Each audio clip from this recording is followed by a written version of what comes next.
Well, welcome everyone. It's 2 o'clock now, so I think we'll get underway so that we respect everyone's time. There may be a few others to join us as we go along today. And of course, as we've noted before, the impact of these seminars is felt much more widely after the fact. I think last time I checked, we were getting between 150 and 200 visitors to each of the videos as we post them going along. So I'm glad to see that the interest is alive and well in these things that we're looking at through this series. This is, of course, part of our project here at Trinity College, the Faculty of Divinity, a project called Reimagining Contemporary Ministries for a Renewing Church. And in this series of regular seminars and workshops, we're trying to address core themes of creative and flexible leadership, missional ministry, and welcoming people into the rich diversity of the church. So I really welcome you all here today. We have a couple of really interesting speakers, one of whom is not with us in person, but we have a video recording that we will start with in a moment, and that is Bishop Patrick Yu, a retired Anglican bishop of the Diocese of Toronto. And as I speak, I believe he's somewhere off Cape Horn in the South Pacific or Atlantic as he rounds South America on a cruise. So our thoughts are with him. Hopefully not too choppy waters for him and his wife as they take this long-awaited trip together.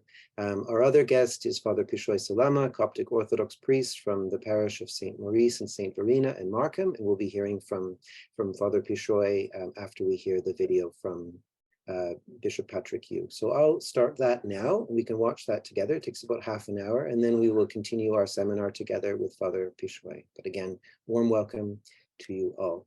Well, we're very pleased to have with us today Bishop Patrick Yu, retired bishop of the Anglican Diocese of Toronto. And I'll begin with asking you to introduce yourself to our students and faculty and tell us a little bit about the kind of ministry path that you've been on and the kind of teaching opportunities you've had that touch on our theme today, which is intercultural mission and ministry. Well, thank you. I'm delighted to be here, and I'm sorry not to be able to be with you on the 1st of March. I would be in the South Atlantic somewhere, and I love you guys, but not that much to cancel the trip. So apropos to today's topic, I came to Canada as an immigrant when I was 17, and I went to high school, grade 13, the last year of high school, which is a very interesting experience. And then fast forward, I went to, I went to Wycliffe College, and afterwards, my first parish out of curiosity was posted in one of the northernmost parish in the diocese of Coldwater Medonte. And the village where the rectory is still or was, it has 800 people. We're the first Chinese family to move into the parish. So in some ways, I started in a multi or intercultural ministry.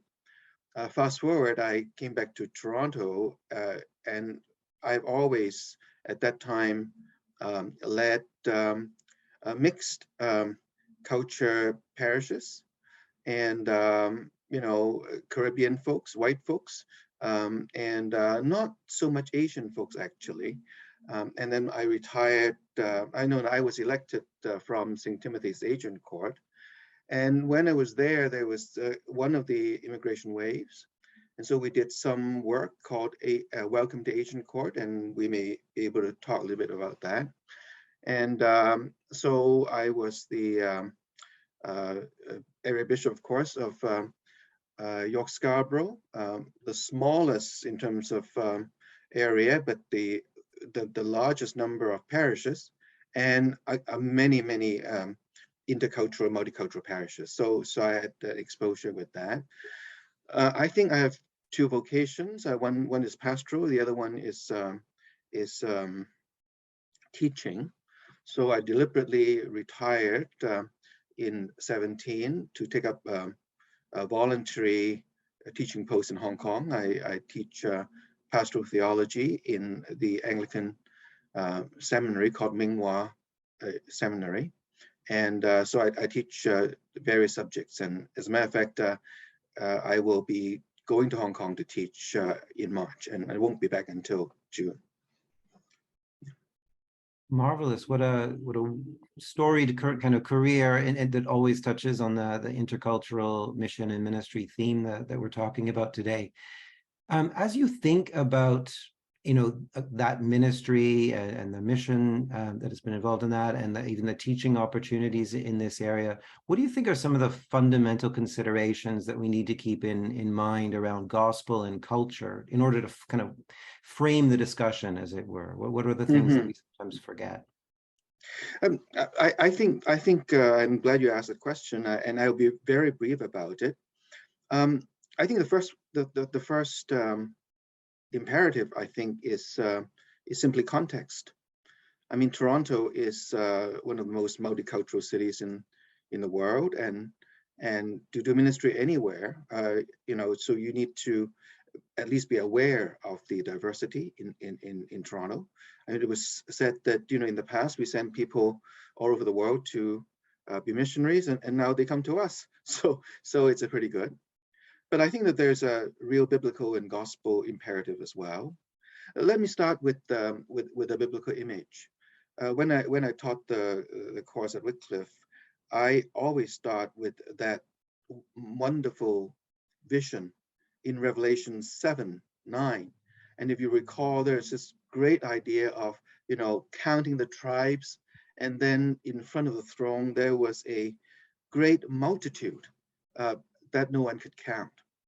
And the Greek word is very interesting because the word is ochlos, which means so much like a mob. Now there's another word for large numbers, which would be host or stratia in Greek.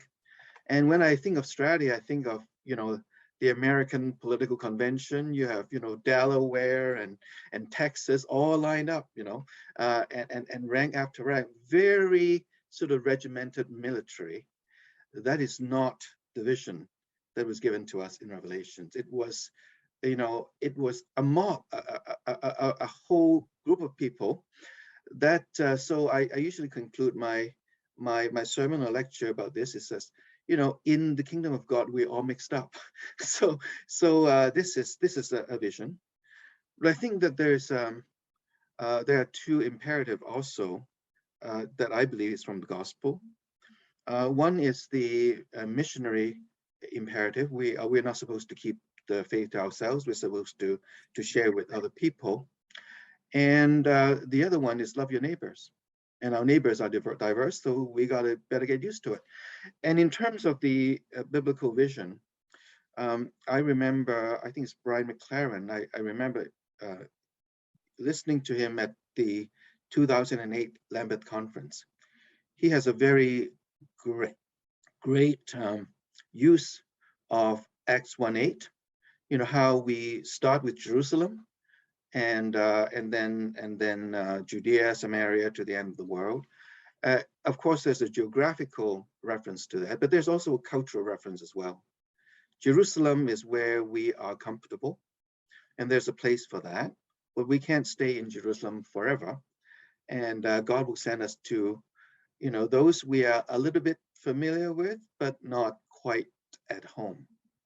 And then further to people that are a little bit more different, and then in the end to everybody. So that is a pretty, these are pretty interesting images for me.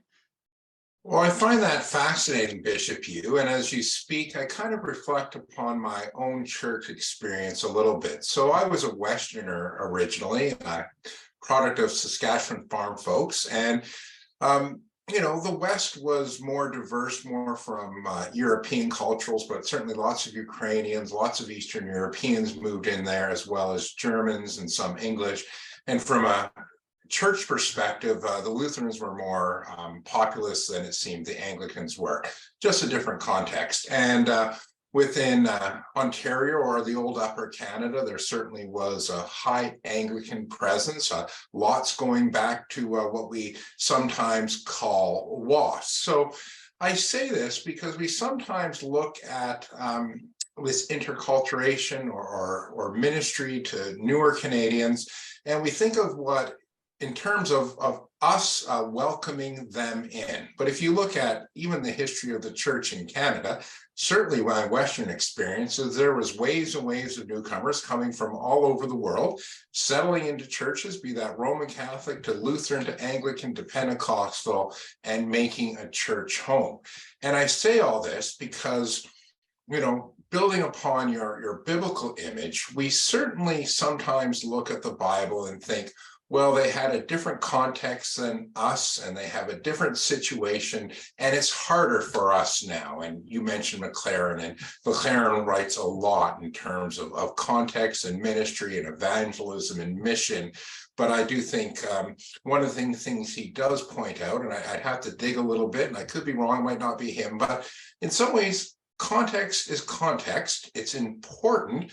But this idea of cultures coming together is not a new one. So the Jews or the Judeans or the Israelites or Hebrews of Jesus' time didn't live in a cultural vacuum. We know that Rome was in charge, but then those early converts in Christianity, Paul and the other early disciples, went out to the wider world and encountered different culture after different culture after different culture, and they were able to translate the gospel in terms of speaking to those people. And two great examples. One would be Peter's Pentecost sermon, which speaks to Jews from around the Jewish diaspora.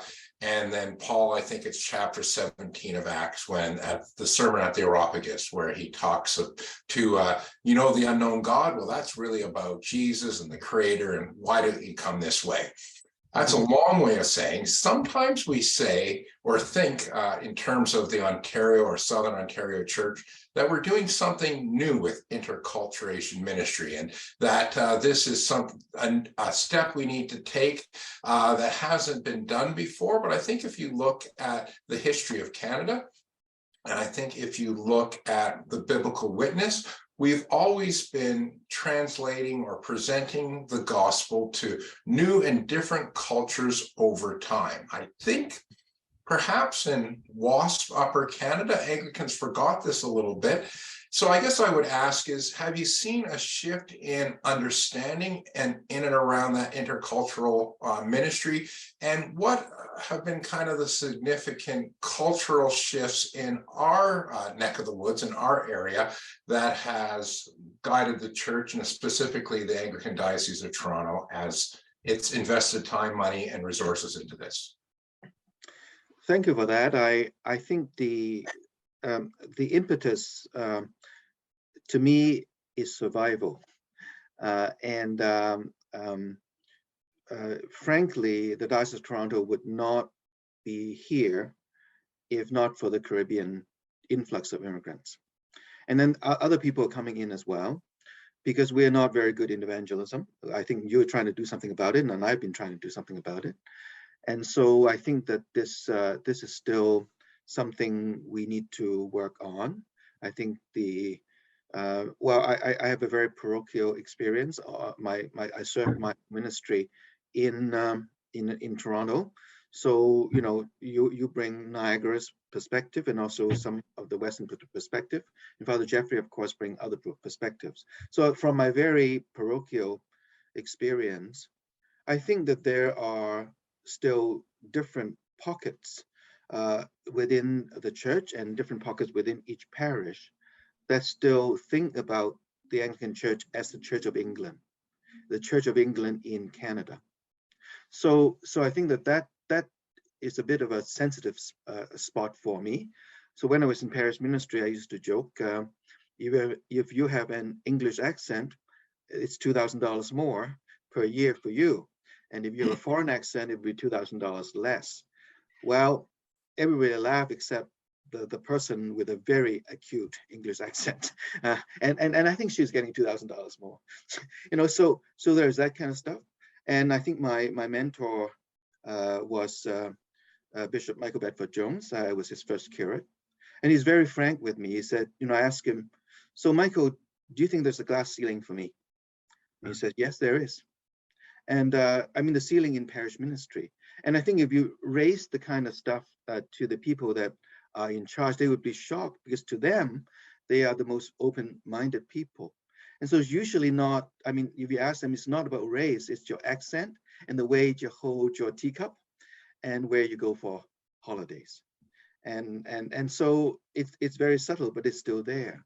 But we are very grateful for the influx of people. And I think it does open up our sensitivity, and we are also tasked.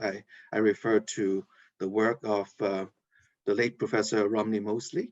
You know, he wrote No Longer Strangers, and that was a kind of a wake-up call for us. So we are better, but we still have work to do.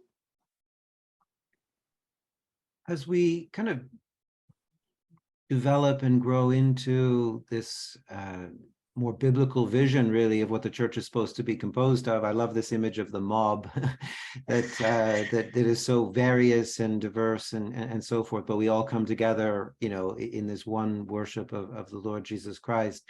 You know, are there biblical models for how that community kind of coheres together? I mean, there's very thorny issues here, obviously, around culture, ethnicity, language, you know, and I mean, I suppose there isn't just one way of doing it, but in your experience, what have been sort of the best biblical examples of good practice that parishes have put into place where there has been a diversity of people, a mob that have come together and with a willingness, right, with a desire to work together, but I'm thinking of the kind of practical ways that can play out, because you know, through the modern period, really, the last few hundred years, the typical thing has been wherever there's a separate culture or ethnicity or language, you start your own church, right? This is just, this is the way the diversity of the church has been expressed, has been through division, not necessarily malicious division, but just, you know, we each keeping to their own. Well, if we're going to have a kind of more biblical and holistic vision of coming together, like in that beautiful eschatological vision of Revelation, you know, how do we affect that? What are the ways that we can bring that about, or kind of support one another in doing something like that? Well, I don't know that I consciously start with the deductive method of, you know, looking for the biblical stuff and then working out. Often it's kind of a dialogue. Let me tell you a couple of stories. I was married in St. John's Chinese Anglican congregation, you know, and when they started, the people from Hong Kong, I think it must be late 60s, early 70s, went to the bishop, and the bishop says, you know, you don't need a separate congregation. Just go to your local congregation and worship, which is a perfectly biblically sound advice. Except that even when I was a bishop, my when I was installed, my family came to the ceremony. Bishop Robinson at that point was a liturgical officer. They sat in the front row, and the sideman says, "I think you need to move." So they moved to the back, and Kevin saw them and says, "Why are you not sitting in the front?" Well, I think after that many years, there's this idea that the bishop cannot be a Chinese person. So, and my daughter has been asked to very nicely, well, you're not, I mean, you know, you must be looking for the Chinese church. So they worship, you know, around the corner. So I think there's a gap, and I think that first of all, I want to say that, you know, having ethnic congregations or language-based congregation, I think it's a necessary step, not because the rest of the church is not there yet, right? And so, on the other hand, I mean, there's a way, I think, like Father Darcy is doing, to very proactively look for the stranger and reach them. I wrote an article. It's very old in a. I think it's about the turn of the. It's the turn of the millennium, I think, called "A Parish Adjust to Cultural Diversity" or something like that. Actually, if anybody wants it, I can send it to you. It's a chapter in the book, And I have a tongue-in-cheek narrative and commentary of how the Chan family moved into a parish. So there are stages, right? I mean, I think there's a stage of, welcoming. So that's the settling. And after settling, I think one of the things that I find is that when minorities is a real minority, a small minority, they get along well because people, want to be hospitable. When people become a sizable majority, as I think Father Darcy might be experiencing, then there's issues about turf. Who gets to use the church china? Is it the Bridge Club or the Caribbean Night?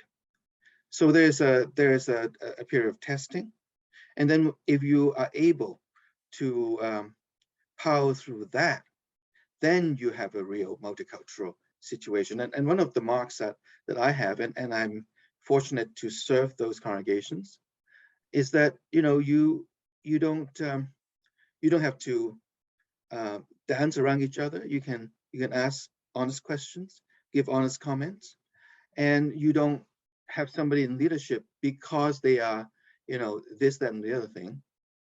And I've been asked to, very frankly, we want you to come because you are the only minority. Well, it doesn't make me feel very good when people say that to me. But I think that in a truly diverse situation, you have people simply because gifts are everywhere, and you have them because they're gifted. So there are things that needs to be done. But I think that if you want to look for a theological basis, all those stuff about community and about loving your neighbor is about how to handle conflict, about speaking the truth in love. All those things apply to all kinds of situations, because the idea of culture and diversity is a tricky situation, because ethnicity is not the only diversity. I mean, I honestly believe that money and class are more divisive than ethnicity, I think, but at least in my experience. I hope that sort of goes some way into answering your question. Sure, yeah.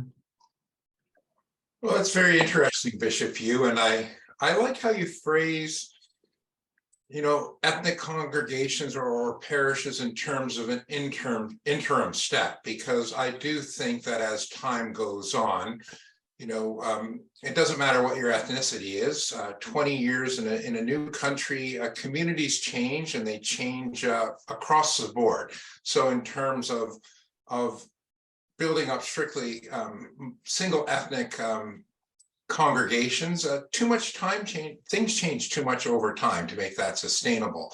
I have a little experience when I was at St. Simon's of a multicultural community, and we talked in a podcast before, or a seminar like this before, with regard to the Chinese mission, which was started by Garfield Wu, and I was working with him at St. Simon's. But it came into a congregation that had quite an established West Indian group that was part of it, plus an African group that had come over in recent years. And he talked about the practical on the ground. And what we found is that there were established some of the English and some of those other communities, and there would be the odd disagreement, if you will, over who got to use the china or what the space was. And more often than not, who paid for what and who got the resources of the church, which is a fair question. Like, how do you dispense those resources from time to finances? Now, when we started this out at St. Simon's, we had some mentorship from you, Bishop Yu, which was quite helpful. But really, we were walking in the dark, or perhaps running in the dark, with not a lot of guidance around us other than eager and keen and had a vision. Would you be able to point those that are interested in going down this path of more intercultural ministry, point them in a direction which would give them some resources, be those biblical, you've touched on, certainly biblical, some practical resources out there with some of the things that are happening in church development these days? Now, I'm not let me clarify. Are you asking me to give you some names, or are you asking me to give you some written stuff or online stuff? Just in terms of your ministry and your experience in the intercultural, have there been certain theologians, authors, mentors, practical writers you teach in various places, Wycliffe and in Hong Kong, about this? Sort of who are the ones that you keep going back to that stay abreast of it, that offer some practical help in this area of intercultural? I have to confess that I'm much more, I'm like you. I mean, finding the way as we go along, and being very eclectic in practicing. I think anybody who wants to do this, I think conversations about those who are already doing it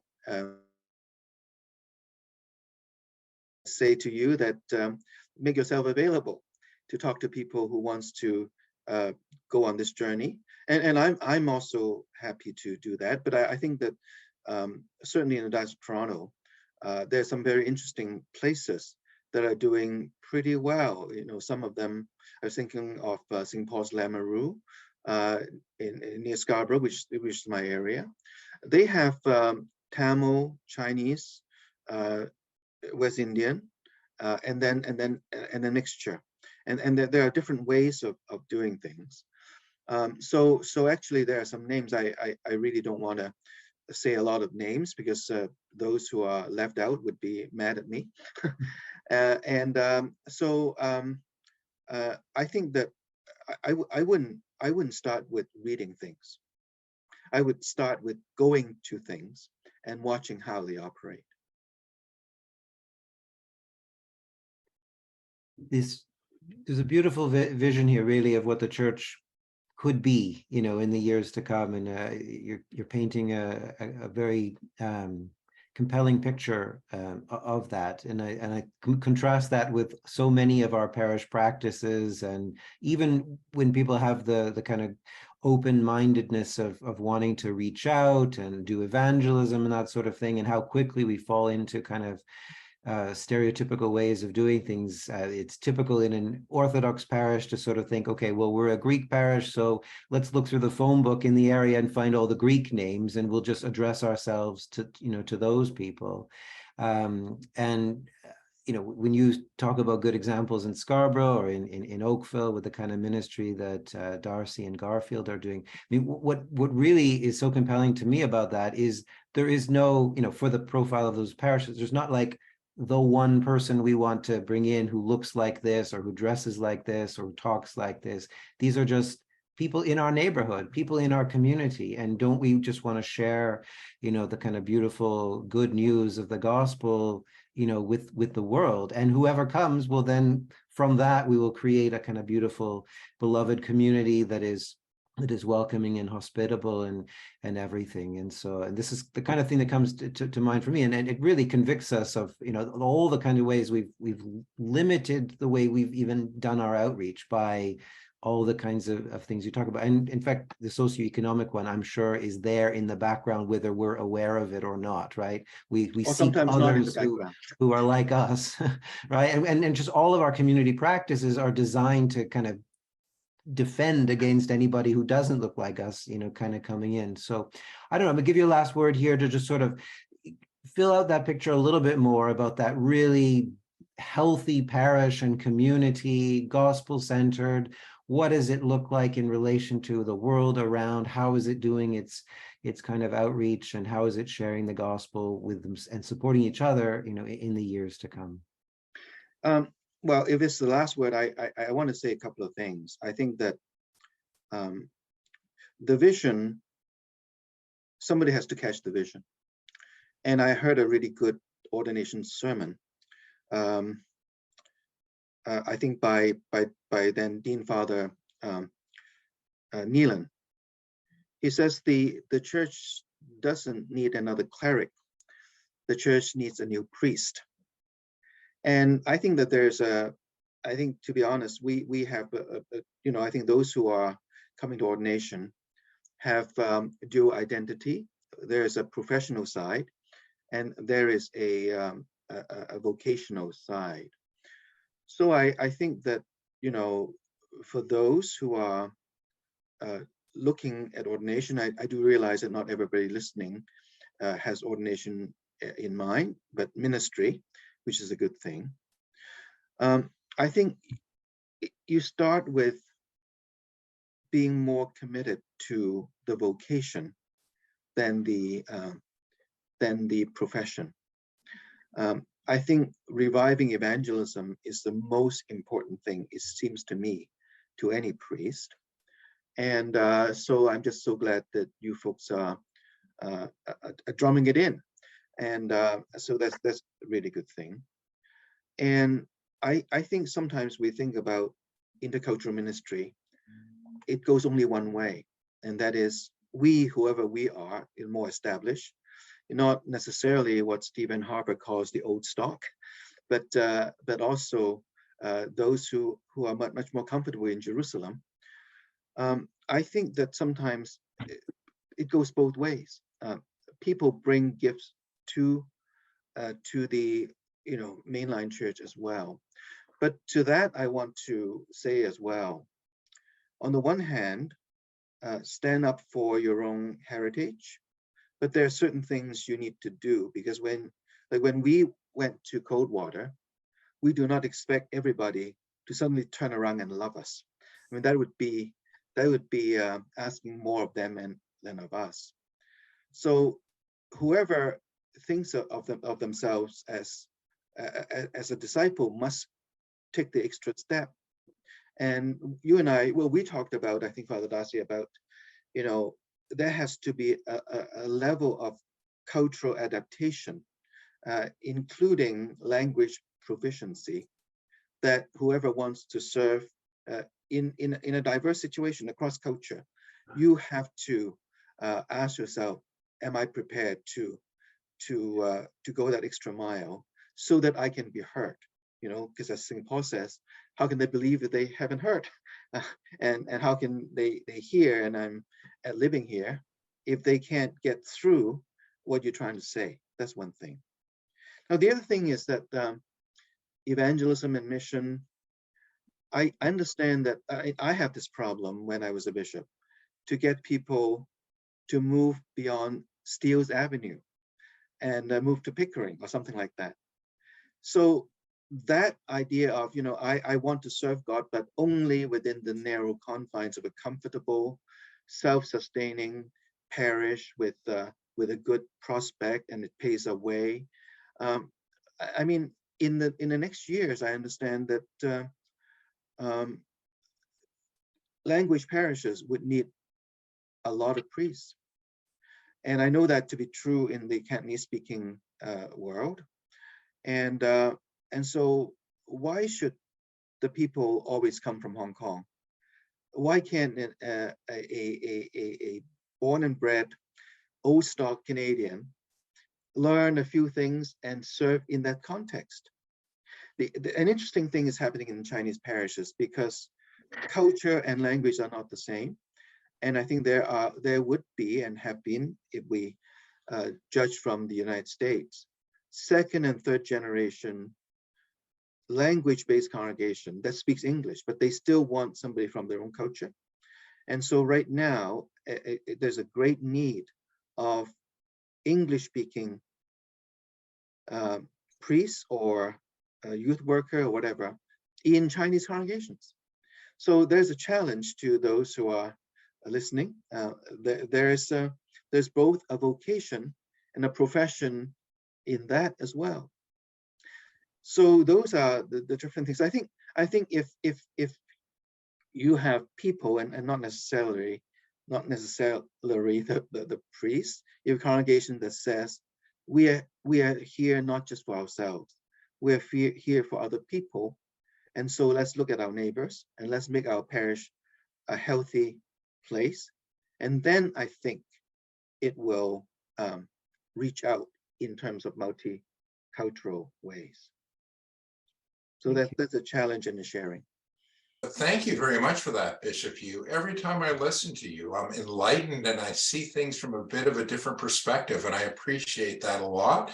And I feel a little jealous of you and your crews and of the students in Hong Kong that are going to get to learn from you. It would be interesting to sit on some of those. I like your last note, which is that we really should strive to have healthy congregations and parishes. And what I also really heard as you spoke was, there's a need to think beyond just parish ministry and that parish model of doing ministry. It's certainly not going anywhere. It's part of who we are as Anglicans, but there does need to be ways to reach out. I think the pandemic has challenged us in some of those ways to do that, but I think also it's made, that survival piece take up that much more time. So to keep evangelism and mission front and center, it's a challenge, but I think it's what we need to do as a church, but especially as Anglicans going forward for our health and relevance and vitality, and to truly, live out the Great Commission. Thank you. I got into trouble once. When it was early, I was invited to a meeting. Anyway, I wouldn't name what it is, and the chair got up and exhort everybody, with purportedly St. Francis' words. Preach the gospel, but use words if necessary. I was so new. I went up to the microphone and said, I disagree with that. So we need both word and action. So I think that pray that there will be a fire in our new students and postulants, that they really want to share what's good. And I went to the cruise because friends of ours says, this is a really good deal. Come along with us. So we should do that for Jesus. Indeed. Well, I've had some heated discussions with people over St. Francis's words. They're not words to hide behind to not speak. And I like your last comment. A good restaurant opens up, you say to your friends, this right. Restaurant's great, you should try it out. And we won't even tell them what we did at our church on Sunday. Indeed. Yeah, but I think, to be fair to St. Francis, I think that's an apocryphal story. I think this is a 20th century retrojection into his mouth. So that's my research as well. There's an old line from hippie culture: if it isn't true, it might as well be. And I like that one for that. Indeed. Well, thank you both. As you just said, Darcy, I mean, this is really inspiring, and we'll carry this forward at Trinity amongst our students and our teaching as we prepare people for this kind of really rich and diverse and exciting, contemporary world of ministry, mission, and evangelism today. So let's keep encouraging one another to this task. Thank you for your time today. Blessings. Thank you, Jeffrey. Okay, that's the video of Bishop Patrick Hugh. For those who were joining late, you may be wondering, what was going on there. We obviously pulled off the illusion that was happening in real time. But Bishop Patrick Hugh is, as we said earlier, somewhere off the coast of South America on a cruise. But the second part of our seminar today, we won't be able to ask questions of Bishop Hugh, but we will with Father Pishoy Salama, whom I welcome in our midst. He is the Orthodox priest and pastor of St. Maurice and St. Verena Coptic Orthodox Church in Markham. And I won't say too much more because I think Father Pishoy will introduce himself and his story. But basically, it is one of the most wonderful, transformative stories of mission and ministry in the Greater Toronto Area that I know of. And it all is predicated on intercultural and diverse ministry and mission, which is absolutely marvelous. So over to you, Father Pishoy. You're very welcome today. Thank you so much, Father Jeffrey. It's a true pleasure to be with you and with everyone else. And I can recognize many names here who are with us in the seminar. We welcome everyone. Father Darcy, thank you, and Father Bogdan. And definitely the words of Bishop Hugh were inspiring to me personally, and I'm sure they were to all of us here on this call. My name is Father Pishoy Salama. I was ordained as a Coptic Orthodox priest in 1999. Actually, I might be one of the very last group of priests in the Coptic Church who were ordained in the last millennia. So You know, it was November, mid-November 1999, and I started my ministry at St. Mark's Coptic Orthodox Church here in Toronto in early January of the year 2000. I served at St. Mark's for about 7.5 years until I was called to plant or establish the very first multicultural Coptic Orthodox Church in the diaspora that is intentionally, English speaking and seeks to be as diverse as Bishop Hugh mentioned about heaven. So we started our journey in 2007 by renting out a very small gymnasium in North York and gathering people who saw the vision of diversity, inclusion, multiculturalism in an Orthodox context, because this was still a very foreign concept to an immigrant community. After a few years, the congregation quickly grew, and we started looking for a parcel of land until we found a beautiful parcel of land right on Highway 7 in Markham, which we purchased and slowly started to develop and built our current home, which is a beautiful facility. And if you haven't been here already, I hope you can come and join us. In 2016, this facility was inaugurated, but the best part came in 2019 when this church was acknowledged as a tourist attraction in the province of Ontario, and a directional sign was placed on Highway 404, just north and south of Highway 7 exit, to direct tourists to our facilities. Ever since then, we've been blessed to open our facilities to the bigger community, whether it is in our daycare center, whether it is in the gymnasium where many of the community teams come and play here, whether it's in our banquet hall facility where a lot of organizations, not only religious, but also secular organizations come and hold their events here in the church. Just to name a few, we have an excellent relationship with York Regional Police.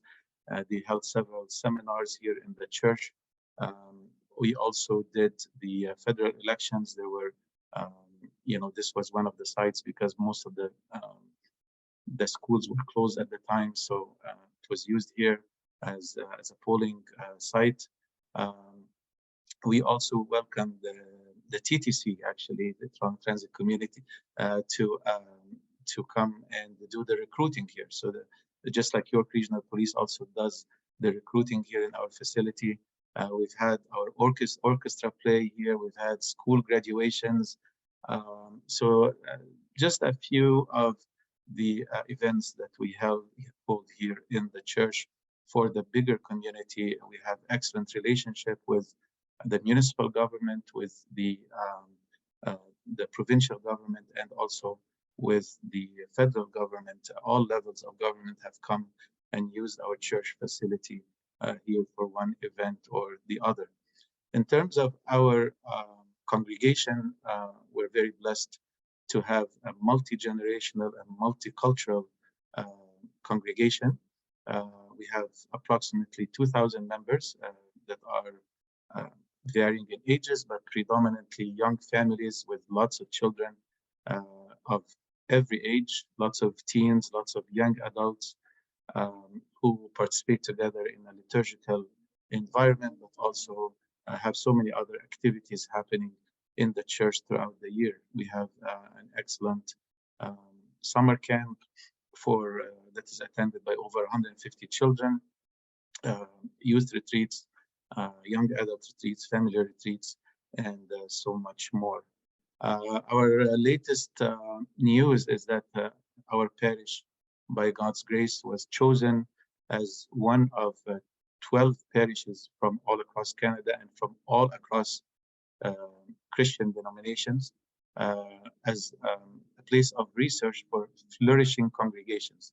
So despite the decline that happened in many churches during the pandemic with church closures, etc., our parish continued to grow by the grace of God because we went out to the community. We held several campaigns to minister to first responders and frontline workers We reached out to long-term care homes, hospitals, to lots of people who were in need or facing challenges throughout the pandemic. And we reached out to them with clothes, daily necessities, blankets, and also food and things like that. So we experienced actually growth during the pandemic, and we're privileged to be part of that study right now being conducted by Tyndale University on flourishing congregations in Canada. So this is, in summary, where we are as a community, as an Orthodox congregation that exists within the GTA. Thank you for that introduction. So just maybe probing a little bit more about the makeup of the congregation. So how many different languages and ethnicities would you say are in play within the congregation that, again, for people's recollection, only started 15 years ago? But how many people, how many different groups would you say are within that group? During the pandemic, we wanted to show our diversity, and we produced 2 video clips.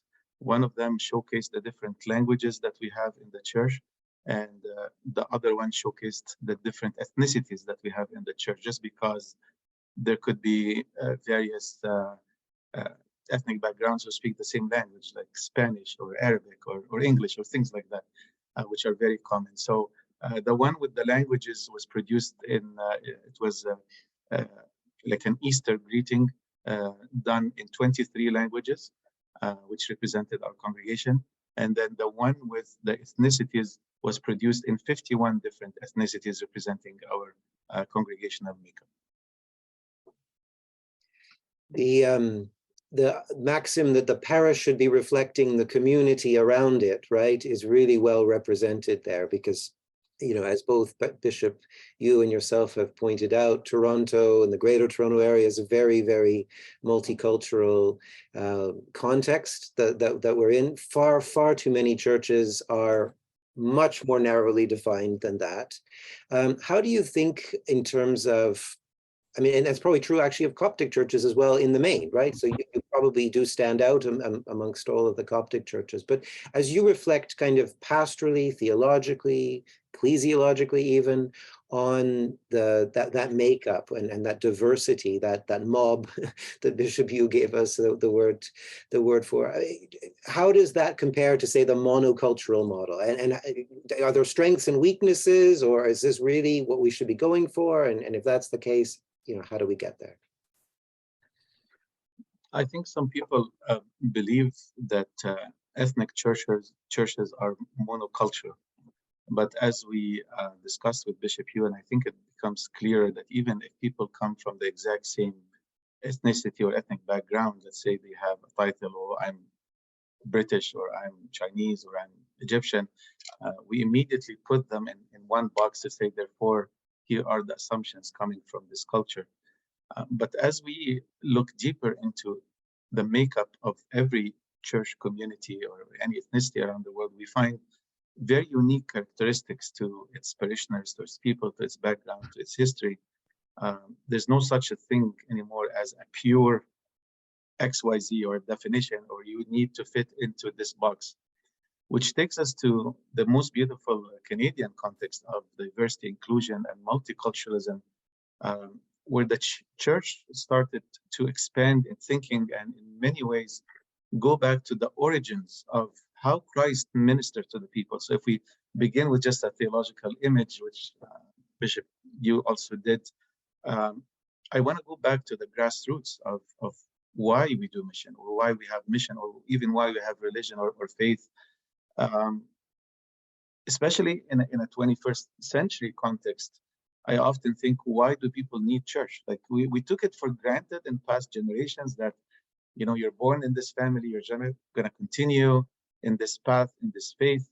But in a postmodern world, in generation X, Y, and Z, and beyond, people are always critically thinking, what's in it for me? Like, what do I benefit? And what is our purpose as a church community? Do we just want to put, people on pews? Do you want to see the church full of people? Is this our ultimate goal? Or is there something that is much deeper that goes into who we are as humans and why God created us in his image and likeness? And I want to go back to the image of what Christ said, for God so loved the world. So that love cannot be reciprocated. That true Christian love is something that people cannot buy from Amazon or cannot order online or pay by credit card. So it needs to be a community that manifests truly, number one, the love of God, but secondly, the whole concept of the cosmos. God so loved the world, which he did not differentiate between, different cultures and languages and socioeconomic classes and all of these things that really, when we look at one another, the first thing that comes to mind, oh, look at the tone of this person's skin, or look at this person's gender, or look at this person's clothes or outfit that defines how, how rich or poor they are. I think going back to the core of why do we need to minister? Why do we need to exist as a church, as a community? It is because God so loved the world. Jesus, in my opinion, never wanted or built a congregation or had, was eager about like buildings or things of that sort. He just looked at people as human beings, as a mere human who was in need of love, maybe of healing, maybe of forgiveness, maybe of compassion, maybe to be welcomed and embraced with an open arm. And if we merely go back to that, away from the history that took us to countries and took it by force and all of the history that really makes people today like reject religion and reject organized religion, and they say it's done so much harm because of colonialism or because of warfare, holy wars, or all of these things. I think we as a community, as a Christian community, regardless again of our denomination, we need to strip it back to the basics and say, why would someone enter into our community? Why would someone come in this postmodern age?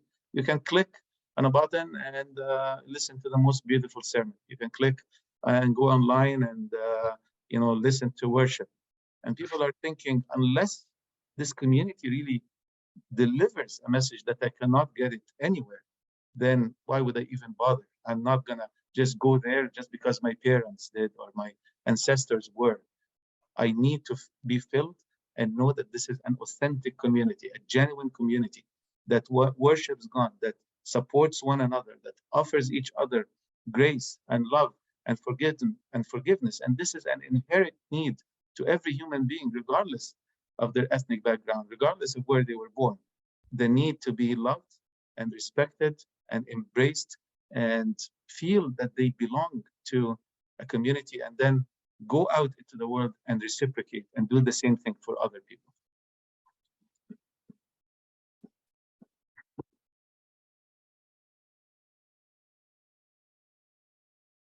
Darcy, were you going to ask something? I kind of had two thoughts. One came out of Bishop Hughes' conversation. You talk about a group or, multitude ethnicities, backgrounds, languages, that sort of thing. And he talked a little bit about the turf wars. And I think of that as you've gotten into your spectacular new church building. What has that impacted how the different communities have related with one another, having a permanent church home, and which tensions do you have to work out amongst the different groups? Because I can't imagine they all problem solve in the same way or make decisions in the same way or even have the same priorities. So how do you navigate some of those? They're not bad challenges, but they're challenges which must exist in such a demographic makeup. When we first started, the vision of the church wasn't clear. Many people thought that we were breaking away from orthodoxy because we were speaking with Western terminology that explained what this church is supposed to look like. It's supposed to mirror heaven, supposed to be diverse and multicultural. Of course, in people's minds, what does that mean? Are you going to lose language? Are you going to lose traditions? Are you going to lose sacraments. So a lot of people were really tense about the vision of this church. And we had a lot of support from our previous patriarch, Pope Shenouda, who established or had the vision for this church. And despite all of the different complaints that came to him, he would always encourage and say, keep going. I see where you're going. Because we wanted this to be a truly Orthodox church with everything that Orthodoxy encompasses, whether it is faith or traditions or beliefs or sacraments, everything exactly. You cannot differentiate it from any other Orthodox church in terms of what it stands for. It's under the hierarchy of the church, everything. The only difference would be, and I mentioned this from the beginning, we're not looking to change the church, we're looking to change the people, the mindset of the people, how they approach church or how they come to church. As a culture, as an ethnic community coming to Canada, people, the first generation, are usually extremely tense about the new land. They want to mimic and they want to clone what they had in their homeland. So they want to come and build a church with the exact same mindset, the exact same language, and not only that, but culture. They bring their culture also with them, and the Middle Eastern culture, as amazing as it is, also it has some baggage. Like, this is a very judgmental culture. Like, you look at people and you judge them based on their appearance, and you may, when it comes to marriage, for example, there's always doubts about someone from other cultures, which is to say that, any cross-cultural marriage is just gonna end up in divorce, and you're gonna be in courts all your life, and the kids are gonna be separated, and look at all these examples. Stick with your own people. It's safer to stick with people that look like you, that speak your language, all of these things. So by the time you have a second and third generation and they feel that a country like Canada is home, they don't think the same way. They go to church. My apologies. They go to work, they play sports, they have social activities, they have neighbors that are so diverse and multicultural, and then they're only segregated inside the church, segregated by faith. Is the name of one of the books, is that, we're together all week long, except when we come to church. People go, if you are Caribbean, you go to a Caribbean church. If you're Middle Eastern, you go to a Middle Eastern church. If you're Orthodox, if you're Anglican. So the vision of this church was to say, why can't we make this church, even though traditionally it says Coptic Orthodox, but why can't we make this a community church where people can just come from our neighbors, understand, they can participate in worship. It's entirely in English, and people can invite their friends and their neighbors and say, we're going to church.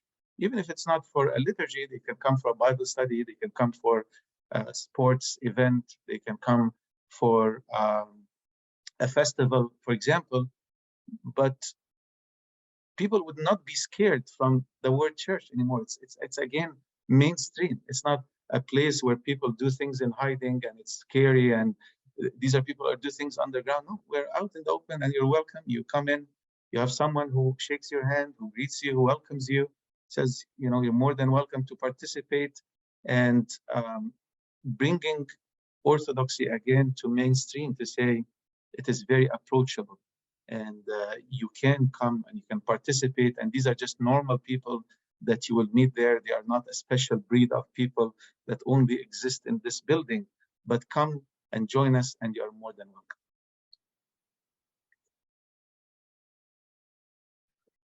I have lots of questions for you, Father, but I'm mindful that we've got a room full of people here. So I want to turn this over to anybody who has any questions for you or wants to make a comment on some of the things you've said, or indeed that we heard from Bishop Patrick Yu earlier. So is there anyone here who wants to ask a question? Otherwise, I will go ahead with one of the others that I have. Going once, going twice. Okay, keep thinking, and maybe after another question or two, you can raise a question here. But you've mentioned that the services are all in English, right? This is one way that you bring a kind of very, very eclectic and multicultural group of people together. Are there special ways that you can think of that you enable people to be the fullness of who they identify as culturally or from an ethnic background, or ways that they bring that into the church community, or ways that they find themselves reflected in that community? Because obviously the colonial church has had a history of, trying to sort of say, well, the doors are open, but it only looks like this one thing, or the image that we project of what the church is like, what its hierarchy is like, even sometimes what images of Christ and the saints look like are of one particular pallor. So how would you think, I mean, as I say, you use English in the liturgy, but what are the ways that people do feel welcomed from their various backgrounds to be part of this one community as you describe it? Some of the ideas we've been working on, and obviously within an Orthodox context, liturgy, faith tradition is something that you don't have a lot of freedom to observe in various ways. But some of the things that we've been trying to do to include persons of various ethnic backgrounds would be, for example, we have an annual celebration for the Lunar New Year, for example, for it used to be called the Chinese New Year, or all of or most of the Asian community celebrate their New Year sometime in either late January, early February. So we observe that every year, and we decorate the church with Asian decorations. We bring in Asian food. Just prior to the pandemic, we brought in many like presentations of like music and dance and cultural presentations, and we have like a whole awareness. Markham is over 60% Asian, and this is our immediate context, and we want to make sure that everyone in the church is aware of the celebrations and the feasts and engaged in it. And it's not just to tolerate such a thing, but it's a thing for us to embrace. It's very important to embrace and be one in that celebration. Just a couple of weeks ago in mid-February, we also celebrated Black History Month. And in that sense, we had a presentation about some of the saints of the church, because as an African church, many of our saints are of a darker skin color. For example, the saint of this church, Saint Maurice, himself is from Upper Egypt, a region that is traditionally like very dark. And as a matter of fact, when he went to Europe, they didn't know his name, so they named him Maurice, which literally means the dark-skinned one, from a derivative of the Latin. So we celebrate Saint Maurice, and we celebrate Saint Moses, the Ethiopian, and Saint Tekla, Himenot, and many of the African female saints also, who would be known as African, like sub-Saharan African saints. So we acknowledged all of the saints, but we also acknowledged Canadian pioneers who were of African Canadian ethnicity and background, and their contribution to the history. And then afterwards, we had some Caribbean food to end the day, so we can share in that. We do the same now with the Persian community. The New Year, the Nowruz, Persian New Year is March 21st, so that's coming up in just like 3 weeks or so, and we hope to have also a celebration because we have several individuals who are Persian. So these are just some of the things that we try to do. We try to keep everything more or less in English, unless there is a need. So there was like a few people, for example, who are new immigrants to Canada, who prefer like a Bible study in Farsi. So we can get a small group of like 4 or 5 people and accommodate a Bible study for them, or also in Cantonese or in Mandarin, or some of these like special needs, we can accommodate them. But we are just trying to keep the English language as the major use language, because between 50 ethnicities and 23 languages, at least when we're all together, because again, the Orthodox service is multi-generational, so we don't separate people during like a Sunday school, a Sunday morning liturgy. everyone comes together. So the one common language for them is English. And then as we separate into youth and seniors and Sunday school and young adults, we could try our best to accommodate anyone's needs so everyone feels comfortable and included at the end of the day.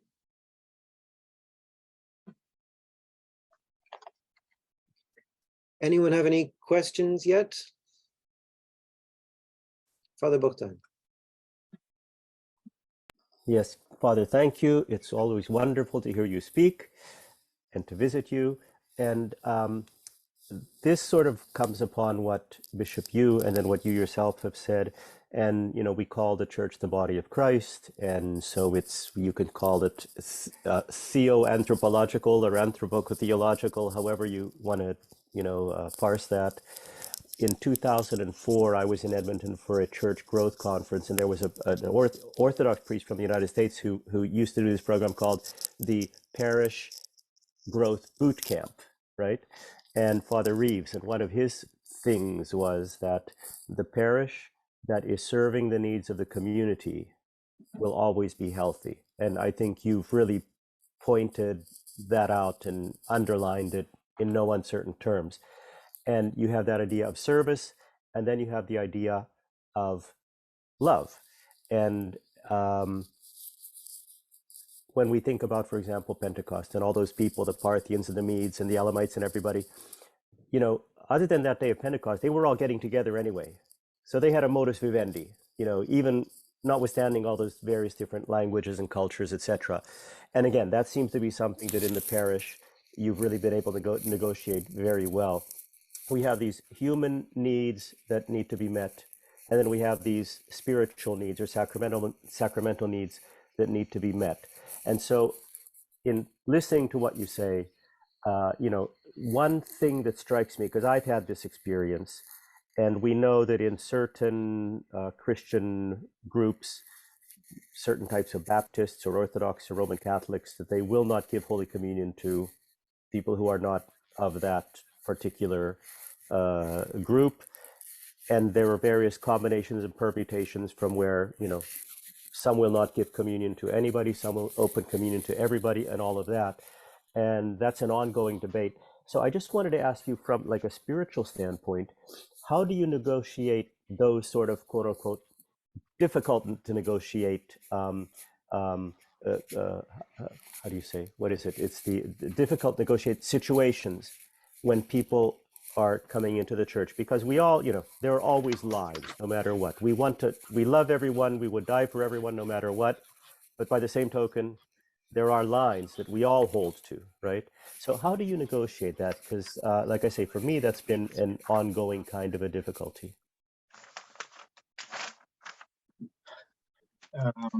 It's so difficult, Father Gordon, to navigate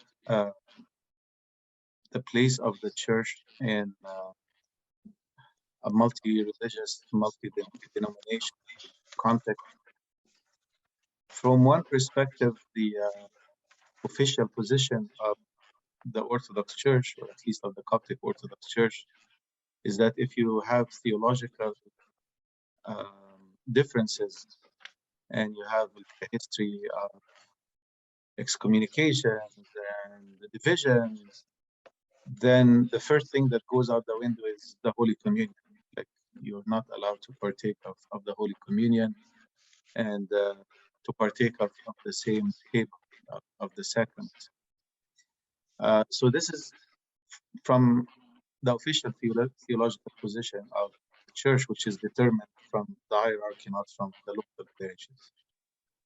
On the other hand, from a local perspective, you feel that the sacraments are medicine. And people who come to seek to partake of the Holy Communion, believing that this is the medicine that will heal their soul, that will bring them closer to God. And you, as a physician of this medicine, you have the medicine in your hand, and then you say, no, you can't have it because you're not of the same faith background or theological positions. And the vast majority of these people have no clue about what are the theological differences and the history and the divisions and what happened in the church. All they know is that I am in need, and you have the food and you have the medicine. Why would you give it to me? So that tension is constantly faced by us as clergy on the ground, knowing that, you know, we have people who come to us, and especially in this day and age more than ever, and being a Middle Eastern church, a lot of people are coming from Islamic background, who have come to Christ, who have seen visions, but they are not baptized yet, or are in the process of being baptized.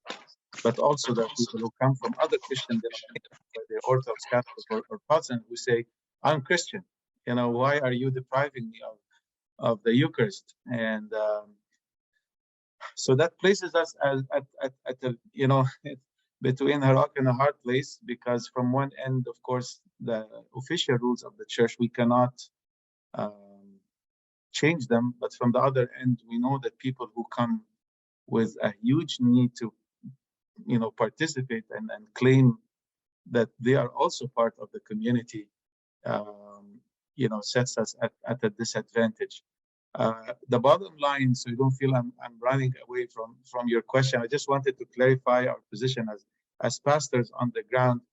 We have to abide by the rules of the church, the hierarchy. There's some things that we do not have the clearance to change. However, we would sit with the people and explain to them our position, what we can or cannot do. But when it comes to the Eucharist, you know, if they are not members of, you know, let's say the Oriental Orthodox community, then there are certain steps that they have to take in order to partake of the Holy Eucharist, and that would be the path if you'd like to participate in the table. We have a couple of questions from the group here. We'll start with Amira. Yeah, hi there. Can you hear me? Yes. Yeah, great. Okay. I have a question for Father Pishoy. Yeah, Father Pishoy, you already just gave an example of something I was going to ask, but basically I was wondering if you could share an example or two of some situations or circumstances that you didn't anticipate you'd encounter when the church was being established, and how you and the congregation worked through them.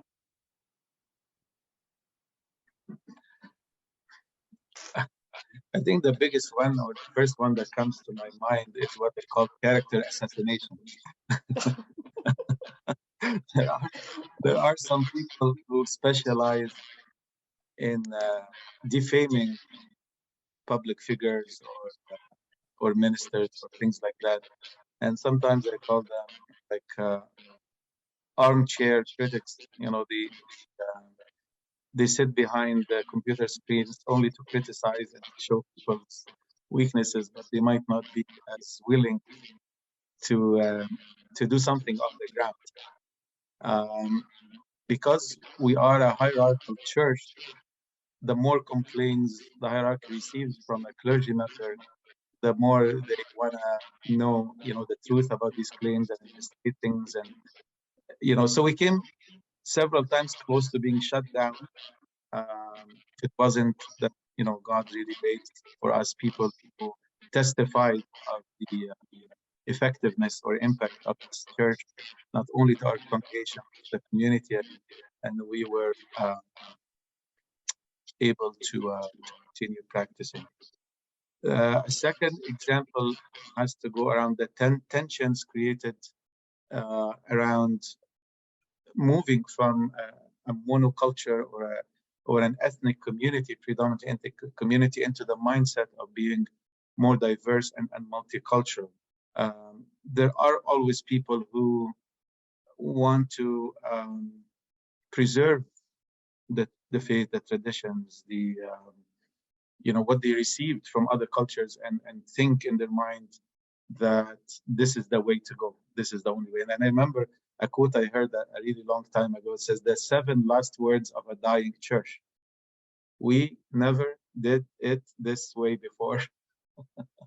We never did it this way before. So, I mean, people panic when they see progress and forward thinking and trying to embrace people of different cultures, ethnicities. So there were different encounters of people who thought that, this church will never survive. It's changing what Orthodoxy is. And again, they caused some havoc, but we were just quiet and lifted our eyes up to heaven, and God resolved things without a lot of issues. But there are always, things that come up, and change is not easy for some people.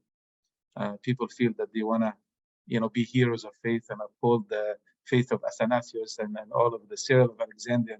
What you're doing is not right, and all of these things. But I think the ministry speaks for itself, and these are just a couple of things that come to my mind. Professor Danner. Yes, thank you for this wonderful presentation.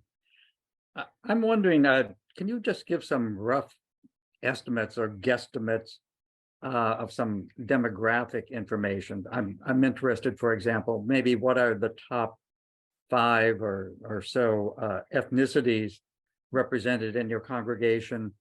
How many, roughly, again, how many come from say a Coptic or Orthodox background, and how many come from a maybe no background whatsoever?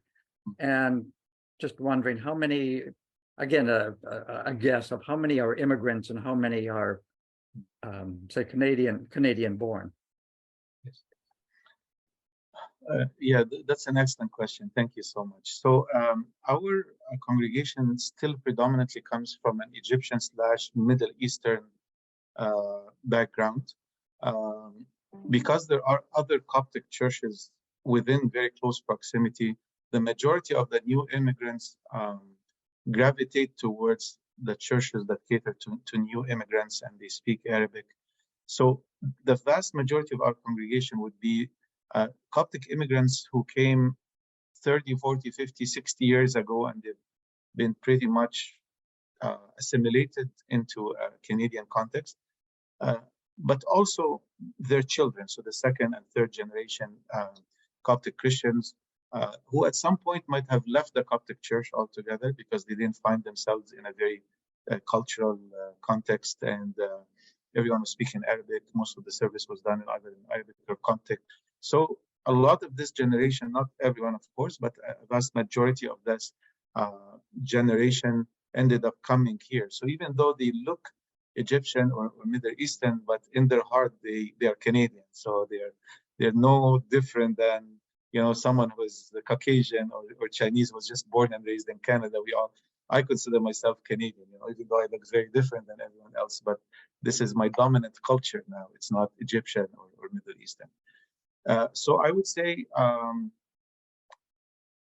probably close to 75% of our 2,000 member congregation would be represented in these categories, either the immigrants that came to Canada decades ago, or their children, or their grandchildren, because we started to have third generation Coptic Canadians now.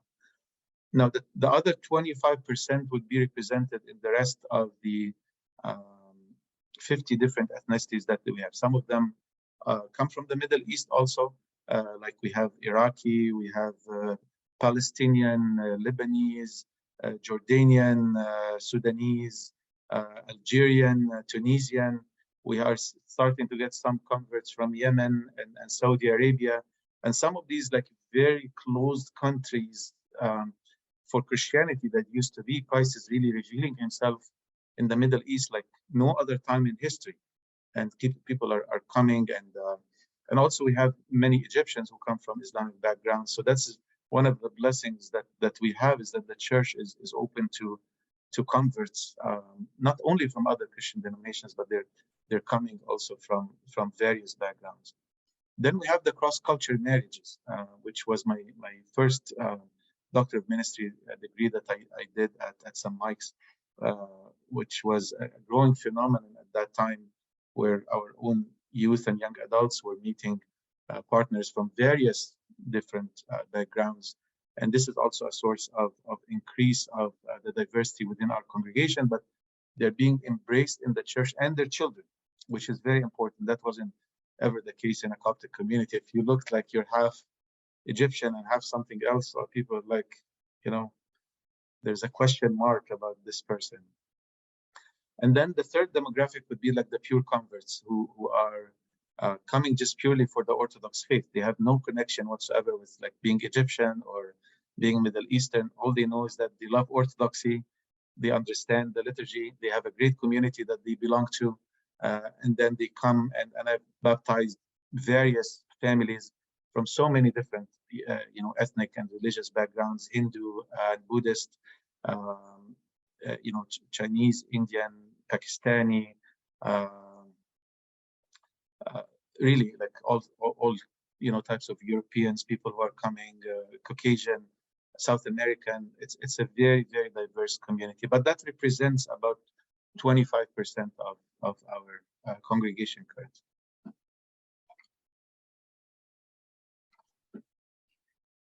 Father, I think we'll draw this to a close here. It's been really marvelous to spend this time with you. And what's really on my heart and mind here is that so often we hear the church is in decline, right? That it's an inevitable slow road to extinction. The only thing keeping certain churches open is the fact that there's ongoing immigration and so forth. But I mean, the story of a church that started as an idea 15 years ago and is now, as you describe it, is just quite marvelous. And I think there's lessons for us all in that, because nothing that you've spoken about, I don't think, is inapplicable to almost every congregation. And one of the things that really struck me is how you said, because a lot of churches maybe aren't used to or familiar with diversity and embracing it the way that you have done so, against great opposition, but from real gospel and theological principles and everything.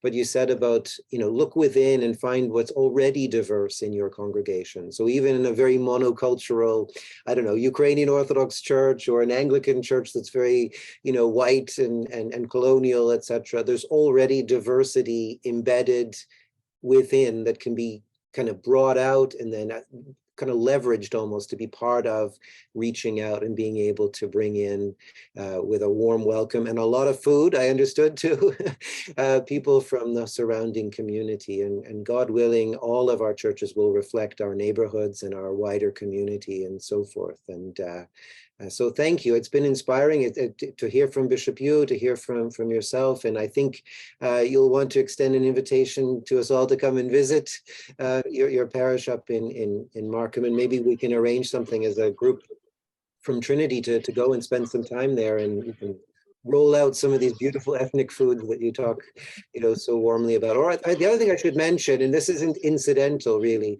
it's the best basketball court in Toronto with the best scoreboard anywhere in Toronto. And the Toronto Raptors even go and train there. Am I right? They've been there for some of their training camps. So that doesn't hurt. Anyway, we'll join you for a pickup basketball game and some lovely food and someday soon, Father. So, welcome, Father. It will be a great honor to network together and working together for the same purpose. I think when we start with the mindset that we're all on the same team for the same purpose, for the same end goal, we all learn from one another, inspire one another. Every single person has something to offer that we can all share.